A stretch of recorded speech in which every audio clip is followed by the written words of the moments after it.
Dear students, welcome to my channel. आज हम बात करेंगे gases exchange in human. Human के अंदर गैसेस एक्सचेंज का जो प्रोसेस होता है ये 3 स्टेप पे डिपेंड करता है। Number 1 is breathing, number 2 is gases exchange and number 3 is cellular respiration. Breathing के अंदर हम सांस लेते हैं जिससे एटमॉस्फेरिक एयर जो होती है ये हमारे लंग्स तक आती है। उसके बाद दूसरा प्रोसेस स्टार्ट हो जाता है। जैसे ही एटमॉस्फेरिक एयर जो है हमारे लंग्स के अंदर आती है तो गैसेस एक्सचेंज का प्रोसेस स्टार्ट होता है, जिससे ऑक्सीजन गैस हमारे ब्लड के अंदर शामिल होती है और कार्बन डाइऑक्साइड हमारी ब्लड से निकल के बाहर एटमॉस्फेयर के अंदर चली जाती है। उसके बाद तीसरा प्रोसेस स्टार्ट होता है सेलुलर रेस्पिरेशन का। सेलुलर रेस्पिरेशन का जो गैसेस एक्सचेंज हुई जिससे ऑक्सीजन हमारी ब्लड के साथ शामिल होके हमारे बॉडी के हर एक सेल तक पहुंचती है और वहीं पे सेलुलर रेस्पिरेशन होती है। तो ये सारा प्रोसेस होता है, ये होता है हमारे लंग्स के अंदर। अब हम बात करते हैं ह्यूमन रेस्पिरेटरी सिस्टम की। ह्यूमन रेस्पिरेटरी सिस्टम कंसिस्ट होता है पेयर्ड लंग्स पे, जो कि मौजूद होते हैं, प्रेजेंट होते हैं इनसाइड चेस्ट कैविटी या थोरेसिक कैविटी के अंदर। हमारे जो लंग्स होते हैं ये सॉफ्ट होते हैं, स्पंजी होते हैं, पिंकिश कलर के होते हैं। ये बंद होते हैं दो मेम्ब्रेन में जिनको प्लूरल मेम्ब्रेन्स कहा जाता है। इन प्लूरल मेम्ब्रेन्स के दरमियान में स्पेस होता है जो कि फिल्ड होता है, जो कि भरा होता है पानी से, जो कि लुब्रिकेशन का काम करता है, जिससे ब्रीथिंग मूवमेंट इजी होती है।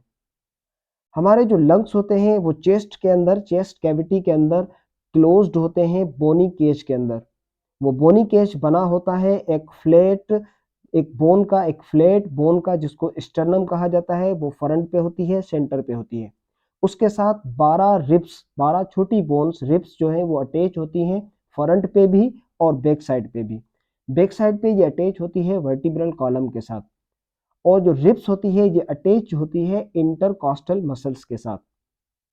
हमारी थोरेक्स कैविटी जो होती है, चेस्ट कैविटी के लोअर पार्ट में एक मसल्स की शीट होती है जिसको डायफ्राम कहा जाता है, जो कि सेपरेट करती है एब्डोमिनल कैविटी को थोरेसिक कैविटी के दरमियान में सेपरेशन करती है।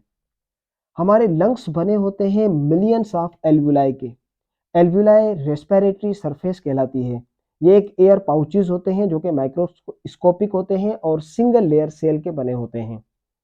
ये इनक्लोज्ड होते हैं कैपिलरीज के नेटवर्क के अंदर, और यहीं कैपिलरीज के नेटवर्क के अंदर गैसेस एक्सचेंज का प्रोसेस ब्लड और एयर के साथ होता है।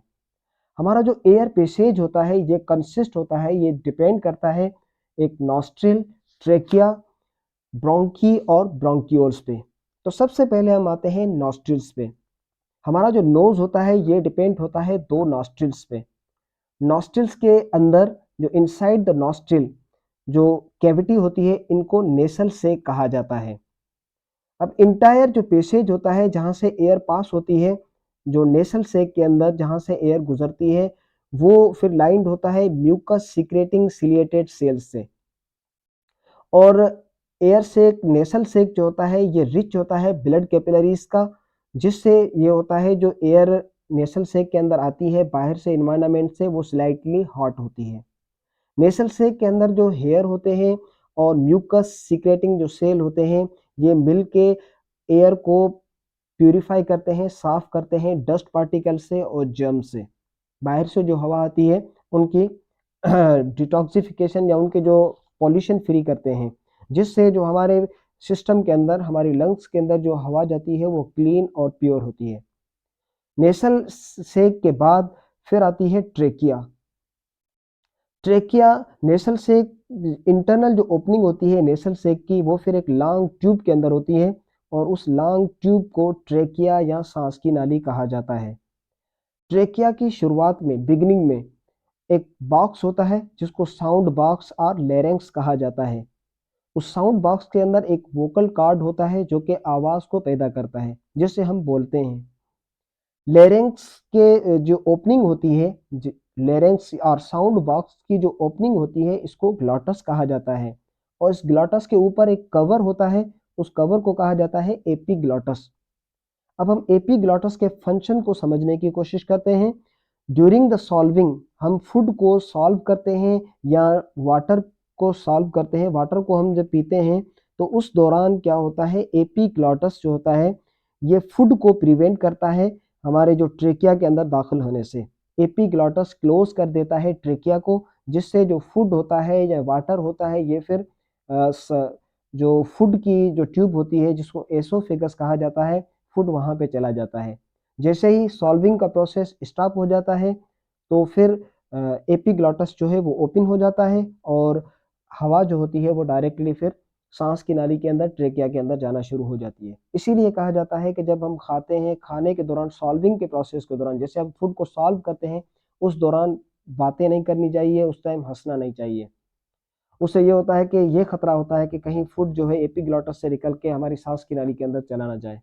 तो हमारी सांस के अंदर खाना जाने से या वाटर जो है इनको जाने से रोकने के लिए, लिक्विड जाने से रोकने के लिए एपिग्लॉटस काम करती है। जैसे ही हम सॉल्विंग का प्रोसेस स्टार्ट होता है तो एपिग्लॉटस स्टॉप कर देती है, क्लोज कर देती है ट्रेकिया को और फूड जो है वो फिर डायरेक्टली एंटर होता है ईसोफेगस के अंदर। हमारी जो ट्रेकिया होती है ये लॉन्ग ट्यूब होती है, ये बनी होती है सी शेप्ड कार्टिलेजिनस रिंग्स की। ये जो रिंग्स होती है सी शेप्ड, ये आपस में ट्रेकिया को आपस में कोलैप्सिंग आपस में टकराने से बचाती है। अब ट्रेकिया फिर डिवाइड होती है सेंटर के अंदर, थोरेसिक कैविटी के चेस्ट के जो सेंटर पे ट्रेकिया फिर डिवाइड हो जाती है दो सिमालर डक्ट के अंदर, दो सिमालर ट्यूब्स के अंदर। उस ट्यूब को कहा जाता है ब्रोंकी। ये ब्रोंकी जो होती है ये ट्यूब्स लंग्स के अंदर एंटर होती है। एक राइट साइड लंग्स पे एंटर होती है, एक लेफ्ट साइड लंग्स पे एंटर होती है। ट्रेकिया फिर डिवाइड हो जाती है ब्रोंकी के अंदर। ये ब्रोंकी फिर लंग्स के अंदर जाती है। लंग्स के जाने के बाद ये ब्रोंकी फिर डिवाइड हो जाती है सिमालर कैपिलरीज के अंदर और ये ब्रोंकी भी बनी होती है सी शेप्ड कार्टिलेजिनस रिंग्स की। और फिर ये ब्रोंकी डिवाइड हो जाती है इनसाइड द लंग्स के अंदर। लंग्स के अंदर ये डिवाइड हो जाती है बहुत सारी ब्रोंक्यूल्स के अंदर, सिमालर डक्ट्स होती है ब्रोंक्यूल्स। ब्रोंक्यूल्स फिर ये ओपन होती है, ये सिमालर डक्ट्स होती है, सिमालर ट्यूब्स होती है जो कि ओपन होती है एयर सेक और अल्विलाई के अंदर। उसके बाद आते हैं प्रोसेस ऑफ ब्रीथिंग। ब्रीथिंग का प्रोसेस जो है वो कैसे होता है। रेस्पिरेटरी सरफेस जो होता है वो हमारी बॉडी के डीप इनसाइड द डीप होता है, बहुत डीप होता है, लंग्स के अंदर एल्वुलाई के अंदर होता है। तो एटमॉस्फेरिक जो एयर होती है ये अ, हमारी बॉडी के अंदर आती है और एल्वुलाई के अंदर आकर पहुंचती है, तभी जो है गैसेस एक्सचेंज का प्रोसेस स्टार्ट होता है। तो इन सारे प्रोसेस को ब्रीथिंग कहा जाता है। ब्रीथिंग डिपेंड करता है दो मेन प्रोसेसेस के अंदर। Number one is inspiration and number second is expiration. पहले हम डिस्कस करते हैं इंस्पायरेशन को। इस प्रोसेस के अंदर क्या होता है, एटमॉस्फेरिक एयर जो होती है ये डायरेक्टेड होती है, ये आती है एयर पैसेज वे से अल्वुलाई तक हमारे लंग्स के अंदर। इनके अंदर क्या क्या होता है, कौन कौन सी तब्दीलियां हमारे जिस्म के अंदर आती है। नंबर वन, जो इंटरकॉस्टल मसल है, जो चेस्ट के जो इंटरकॉस्टल मसल है उनकी कॉन्ट्रेक्शन होती है, डायफ्राम की कॉन्ट्रेक्शन होती है। उसके रिजल्ट में क्या होता है, थोरेसिक कैविटी या चेस्ट कैविटी का जो वॉल्यूम होता है ये इंक्रीज हो जाता है। जैसे हम सांस लेते हैं इनसाइड द बॉडी तो हमारी थोरेसिक कैविटी या चेस्ट का जो वॉल्यूम होता है ये इंक्रीज हो जाता है। अब चेस्ट का वॉल्यूम इंक्रीज हो जाता है तो लंग्स का जो वॉल्यूम होता है, लंग्स का जो प्रेशर होता है ये फिर डिक्रीज हो जाता है, ये कम हो जाता है। अब इसीलिए बाहर की जो एक्सटर्नल एयर होती है ये हायर प्रेशर से लोअर प्रेशर तक इजीली लंग्स तक पहुंच जाती है, तो लंग्स फिर एक्सपेंड हो जाते हैं। इंस्पायरेशन के प्रोसेस से चेस्ट का जो इंटरकॉस्टल मसल है इनकी कॉन्ट्रेक्शन होती है, डायफ्राम की कॉन्ट्रेक्शन होती है, जिससे थोरेसिक कैविटी जो होती है, चेस्ट कैविटी का वॉल्यूम इंक्रीज हो जाता है और लंग्स का वॉल्यूम डिक्रीज हो जाता है। इसीलिए एटमॉस्फेरिक एयर फिर डायरेक्टली इंटर होती है हमारे लंग्स के अंदर और हमारे लंग्स जो है ये एक्सपेंड हो जाते हैं।